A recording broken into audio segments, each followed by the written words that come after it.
Channel నుంచి మన ముందర సిరిసనోళ్ళ బాలరాజు గారు ఉన్నారు. స్టేట్ అధ్యక్షులు. నమస్కారం. మొన్న జరిగిన మొన్న జరిగిన కమిటీ సభ్యుల గురించి కొన్ని వివరాలు తెలుసుకోవాలని అనుకుంటున్నాను బాలరాజు గారు. మీరు చెప్పండి. కమిటీ మెంబర్ల మీద, కమిటీ సభ్యుల మీద, కమిటీ ఇప్పటివరకు ఒకసారి కమిటీ మెంబర్లు ఎన్నుకోవడం జరిగింది. ఇప్పటివరకు గూడా ఆ జాతర కమిటీ ఎక్కడ మళ్ళా కనిపిస్తలేరు. ఏమైంది? ఎట్లయింది? మరి ఏదైతే 5 తారీఖు రోజు పూలే అంబేద్కర్ జాతర, 6వ జాతర కమిటీ ఏసుకోవడం జరిగింది. మరి దానికి నేను గాని, వ్యవస్థాపక అధ్యక్షులు బోయపల్లి నరసింహన్న గాని, మరి పెద్దలు కోడిపర్తి రాములు గాని, చెన్నకిష్టయ్య గాని, మరి అదేవిధంగా మమదాబాదు, గండేడు నుంచి కొత్త నాయకత్వం రావడం జరిగింది. అందరికీ బాధ్యతలు ఇచ్చినాం. ఇచ్చిన తర్వాత ఏదైతే నిన్న మళ్ళీ ఇక్కడికి రావాలి, కడపత్రం మీద చర్చ చేయాలి. కడపత్రం పైన అతిథులను మరి దీనికి మేధావులను ఎవరిని పిలిచాలనే అంశం మీద చర్చ చేద్దామని అందరికీ రమ్మని మెసేజ్ కూడా ఫార్వర్డ్ చేయడం జరిగింది. మరి ఒక అధ్యక్షుడు వచ్చిండు. మరి ఇంక కొంతమంది నాయకత్వం రాలేకపోయారు. మరి దాని మీద భవిష్యత్తులోనైనా ఈ జాతర మన టైం దగ్గర పడుతుంది కాబట్టి ఏదైతే ఏప్రిల్ మాసంలో మహనీయుల జయంతులను ఏదైతే ఘనంగా నిర్వహించుకుంటామో దాంట్లో భాగంగానే ఈ జాతర చేయాలనే గొప్ప సంకల్పం.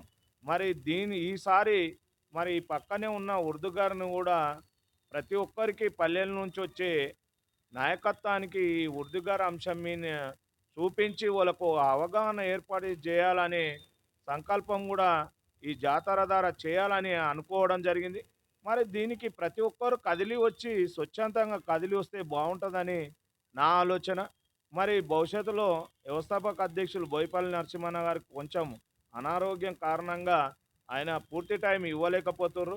మరి నేనైతే రోజు ఈడికి రావడం, మరి నా బాధ్యత ప్రతి ఒక్కరికి ఫోన్ చేయడం, మరి జాతరని ఏ రకంగా ముందుకు తీసుకోవాలనే తపన నా ఒక్కనికి తప్ప మన మిగతా వారికి ఎవరికి కానొస్తలేదని నా అభిప్రాయం. జాతర ముఖ్య ఉద్దేశ్యం ఏంటిది? జాతర ముఖ్య ఉద్దేశం అంటే ప్రతిసారి 5 జాతరలు నిర్వహించుకోవడం జరిగింది. మరి పూలే గురించి జాతర నుంచి ఎవరికి ఉపయోగము? అంటే దళిత బిడ్డలు ఏం తెలుసుకుంటారు? మహనీయుల చరిత్ర గురించి చెప్పడానికి ఎవరన్నా ముఖ్య అతిథులను మీరు పిలుస్తున్నారా? మరి నిన్న డిస్కషన్ చేయడం జరిగింది. దీనికి రాష్ట్ర అధ్యక్షులు బండి విజయ్ కుమార్ గారు కూడా రావడం, మరి ఆయన ఆలోచన మేరకే కదిరే కృష్ణన్ గాని, విశారదన్ మహారాజు గాని, ఇటికే రాజు మాదిగం గాని, ఆర్ నారాయణమూర్తిని గాని, మచ్చ దేవేందర్ గాని వీళ్ళందరి పేర్లను వాళ్ళందరూ పెట్టాలి. వాళ్ళతోనే మాట్లాడడం జరిగింది. వాళ్ళు కూడా సానుకూలంగా కదిరే కృష్ణ అయితే ఖచ్చితంగా వస్తున్నాడు.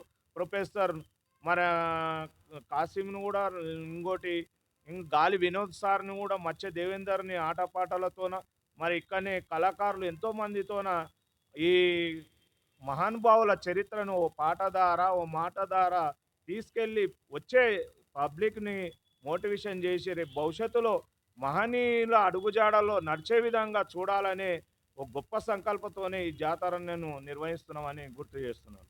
ఈ మా జాతర ముఖ్య ఉద్దేశము స్టూడెంట్‌ని మీరు ఏమన్నా ఇన్వైట్ చేస్తున్నారా?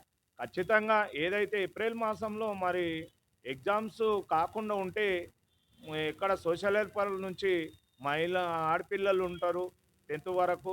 మరి అదేవిధంగా బాయ్స్ ఉంటారు. వాళ్ళను సోషల్ హెల్పర్ హాస్టళ్ళ నుంచి ఇక్కడికి తరలించి వాళ్ళకే మెయిన్‌గా ఈ మహానుభావుల గురించి తెలిసి వాళ్ళ భవిష్యత్తులో మహానుభావులు ఈ రకంగా మన కొరకు కష్టపడ్డారు. మనం కూడా మొదటి మెట్టు 10th పాస్ అయిన తర్వాత ఇంటర్మీడియేట్ ఉంటది కాబట్టి, ఆ ఇంటర్మీడియేట్ ఎట్లా ఎక్కాలి, మళ్ళీ చదువు ద్వారానే ఇయన్నీ సాధించాలని గొప్ప గొప్పోళ్ళు ఎంతో చెప్పుకుంటూ వస్తున్నారు కాబట్టి, ఆ చదువు పట్ల అవగాహన పెంచుతూ మహనీయుల జీవిత చరిత్రలు వాళ్ళకు మెదడు ఏసి వాళ్ళ మైండ్‌కి ఎక్కే విధంగానే చూసే ఆలోచన ఈ జాతర చేస్తామని గుర్తు చేస్తున్నాను. మీరు ఈ జాతర సభలో మీరు స్టూడెంట్‌కి గాని, వచ్చిన ప్రజలకు గాని చైతన్యం ఏ విధంగా చేయగలుగుతున్నారు? ఇప్పుడు చైతన్యం అనంటే పబ్లిక్‌ని తీసుకురావాలని మొన్న ఒక జాతర కమిటీ ఏసుకున్నాం. ఆ జాతరలో కొంతమంది నాయకులకు వివిధ బాధ్యతలు అప్పజెప్పడం జరిగింది.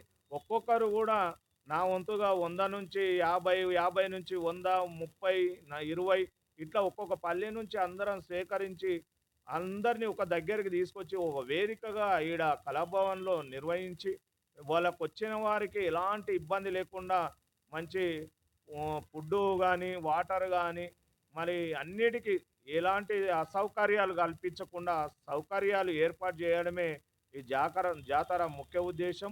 మరి ఆ జాతర మొదలైనప్పటి నుంచి మరి చివరి వరకు వాళ్ళ సౌకర్యాలు ఎలాంటి ఇబ్బందులు లేకుండా కొంత నాయకత్వాన్ని కూడా ఆ జాతరను ఏర్పాటు చేస్తూ వాళ్ళను ఒక మోటివేషన్ చేసే విధంగా, కూర్చునే విధంగా మరి ప్రతి ఏటా రాత్రి జరుపుకునే ఈ జాతర ఈసారి కొన్ని మార్పులు చేర్పులు చేసి ఉదయము 11 గంటల నుంచి సాయంత్రం 8, 6 వరకు నిర్వహించుకోవాలనే ఓ ఆలోచన కూడా చేయడం జరిగింది. మా డేలో అయితే అందరూ రావడానికి ఉంటది. నైట్ పూట పెట్టడం వల్ల మహిళల నుంచి ఇబ్బందికరంగా మా మా దృష్టికి రావడం జరిగింది. మహిళలు రాత్రి పూట వచ్చి ఈడ తెల్లార్లు ఉండాలనంటే అసౌకర్యంగా ఫీల్ అవుతున్నారు కాబట్టి డే టైంలోనే ఈ జాతర నిర్వహించి మరి వచ్చిన వారికి ఖచ్చితంగా ఓ మెసేజ్ పాస్ చేసే విధంగానే ఈ జాతర ఉంటుందని గుర్తు చేస్తున్నాను. థ్యాంక్ యూ బాలరాజు గారు. ఎస్బీఆర్ ఛానల్తో ఆశన్న, మహబూబ్ నగర్.